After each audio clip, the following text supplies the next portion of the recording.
Get ready.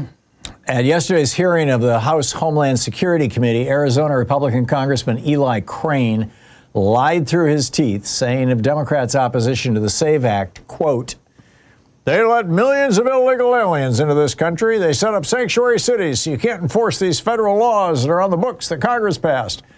Now they won't vote to stop these illegals from voting in our elections. If the American people don't understand what this is about, it's about one word. It always has been. That is power.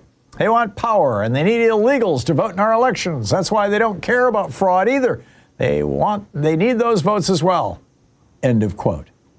And it's not just a lone crackpot congressman from Arizona. As Walter Olson wrote for the Cato Institute in 2024, quote, "If you believe Elon Musk, Democrats are permitting large numbers of immigrants into the country on purpose in order to win elections. By ushering in vast numbers of illegals," he wrote on X on March 5th, "they are importing voters." Musk's co-thinker on this topic, former President Donald Trump, said in January in Iowa, "That's why they're allowing these people to come in, people that don't speak our language. They're signing them up to vote." And a television ad from Ohio Republican Senator J.D. Vance claims that current border policies mean more Democrat voters pouring into this country. "Treason indeed," exclaims Musk. End of quote. Donald Trump has made good use of the propaganda technique known as the big lie, famously claiming that the 2020 election was stolen from him. And now he's preparing to use one of the GOP's favorite perennial big lies to disrupt this November's midterm elections. If he can find an excuse, Tulsi Gabbard is working on it from media reports, to seize ballots and voting machines in congressional districts that may flip from Republican to Democratic this fall, his lickspittle, squeaker Mike Johnson, can refuse to seat the newly elected Democrats in the House, keeping it in GOP hands. After all, Johnson was in the middle of the conspiracy to steal the 2020 election by organizing Republicans in the House to refuse to certify Joe Biden's Electoral College votes that year. And he held up Adelita Grijalva's swearing in for over a month just because he could. All he'll need is for Tulsi or others to find even one questionable ballot among the ones they took from Georgia, or insert one, to wave around like a bloody shirt. And if history is any guide, the corporate media will fall in line saying, "Aha, he's found voter fraud."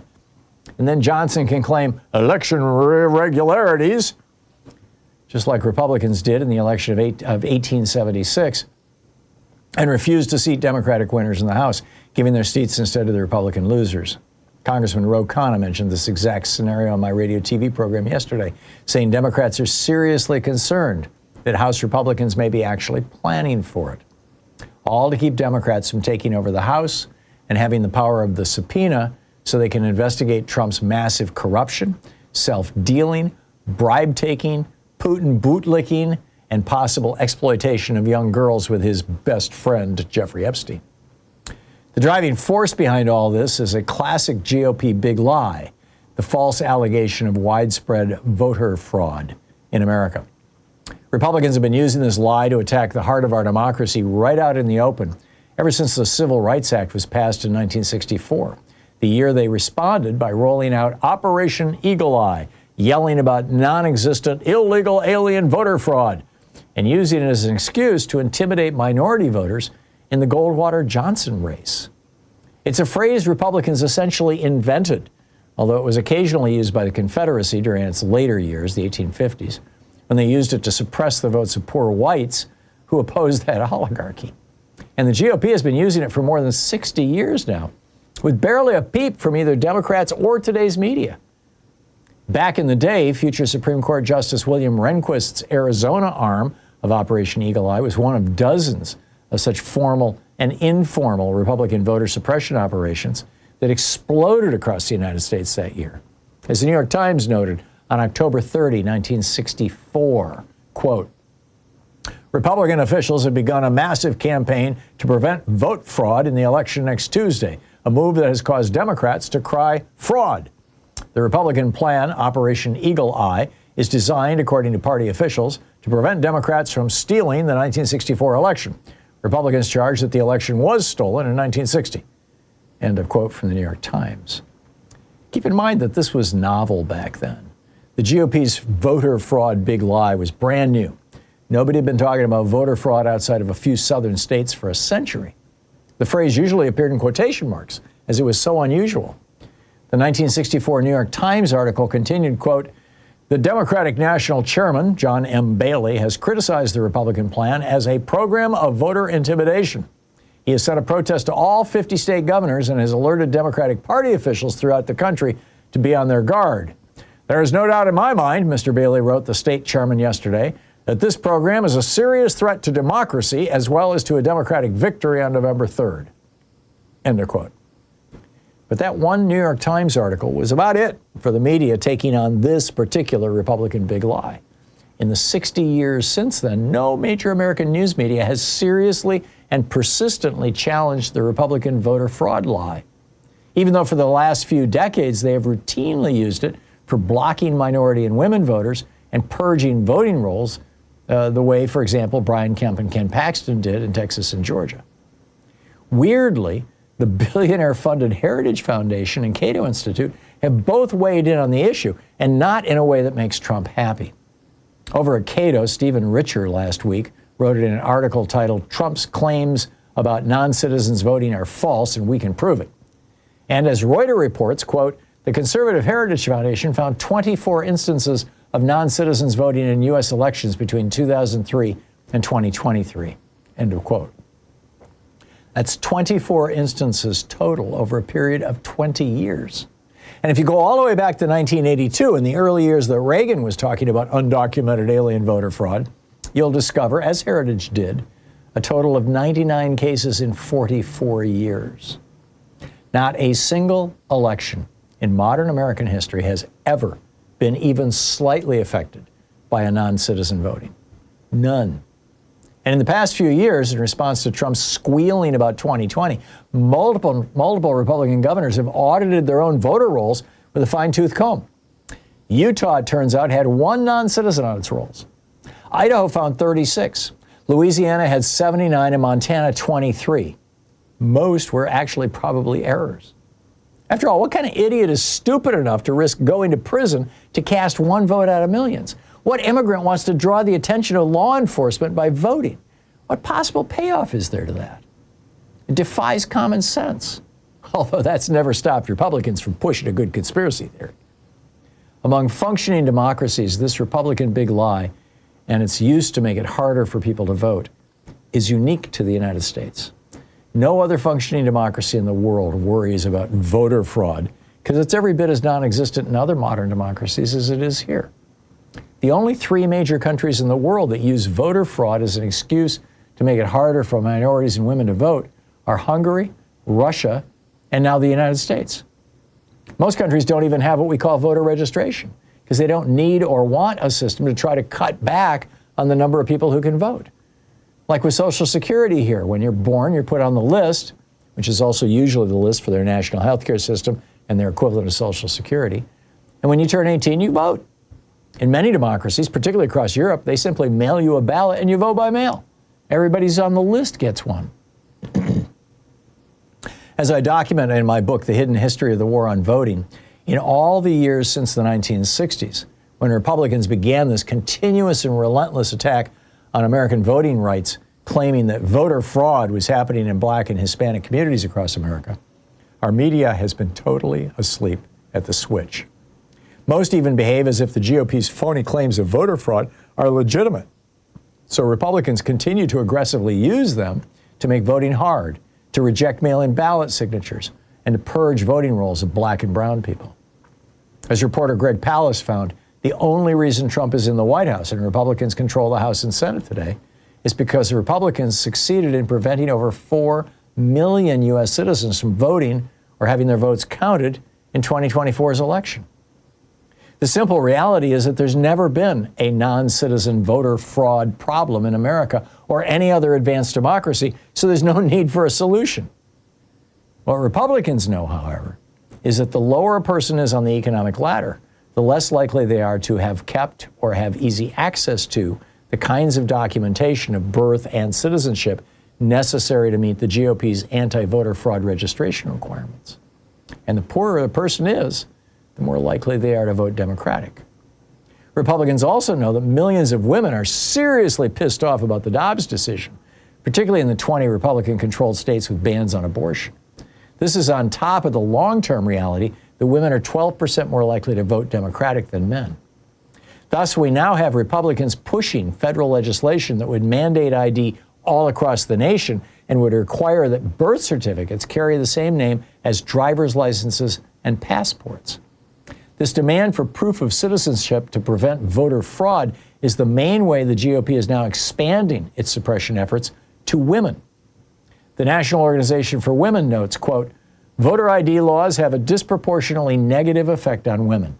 According to the Brennan Center for Justice, 1/3 of all women have citizenship documents that do not identically match their current names, primarily because of name changes at marriage.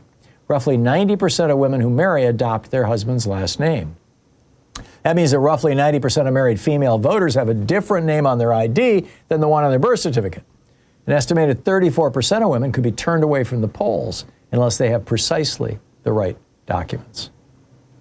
Many women won't have them, won't be able to track them down, or can't afford to replace them. So millions will just shrug and go back to their lives, figuring that, hey, one less vote won't make that much difference. And women who adopted their husband's last name at marriage but failed to go before a judge to make a formal legal name change will be locked out of the voting process too, as many as 80 million of them.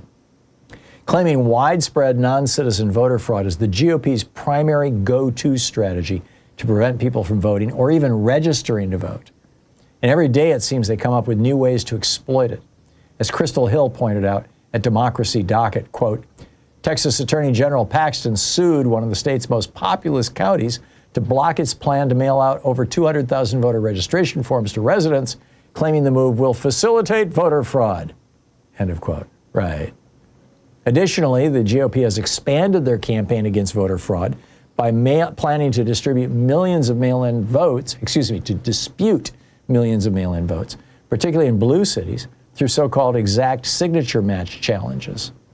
The GOP is recruiting as many as 100,000 people to examine millions of signatures on mail-in ballots, the majority in blue cities, so they can reject ballots that, in the observers' opinions, don't exactly match signatures and thus could be fraudulent. Those ballots will not be counted unless the voters show up at the Secretary of State's office within a few days of the election to prove that that signature is still theirs.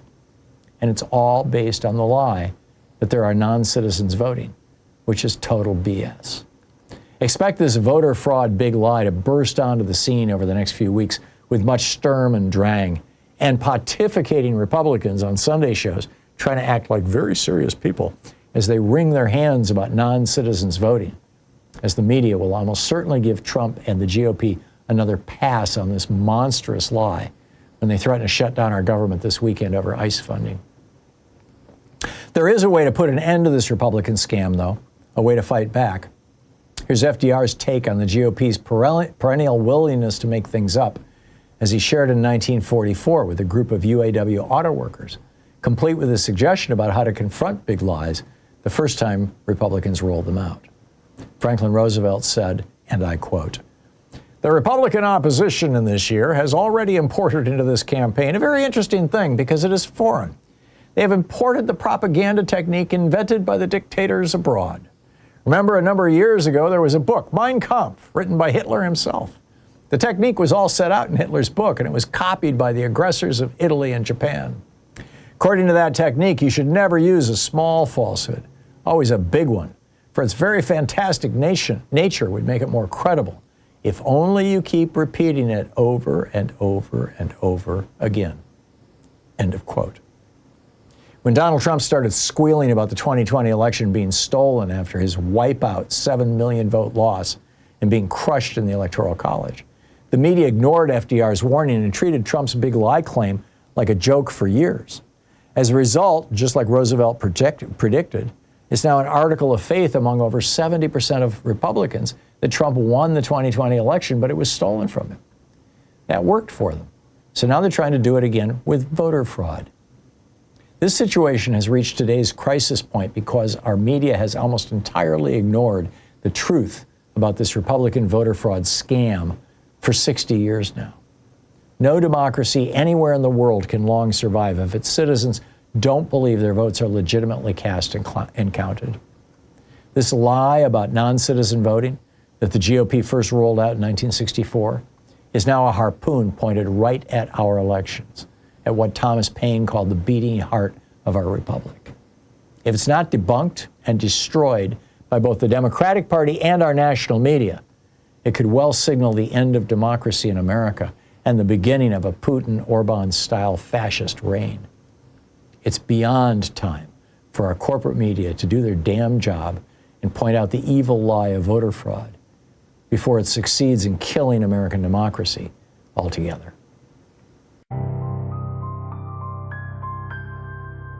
They say the vote is sacred. Then they call it a crime.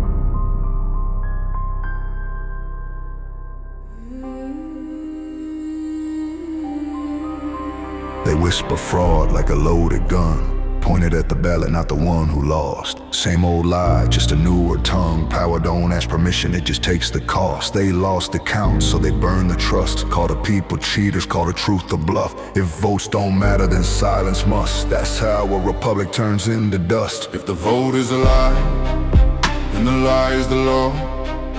If the count can be killed, what are we fighting for? You don't steal elections with tanks or troops. You just teach the people not to believe the truth. 60 years deep, same dirty play, different faces, same script, same shade. Say it loud enough, say it slow, soon the crowd repeats what they're told to know. Not fraud in the votes, fraud in the claim. Not fear cheating, fear change. When losing's illegal and winning's divine, that's not democracy, that's the end of the line. Every empire falls the moment the people stop believing their voice matters. If the vote is a lie, then the lie has won. No crown, no throne, just a rigged outcome. This is insecurity, this is control.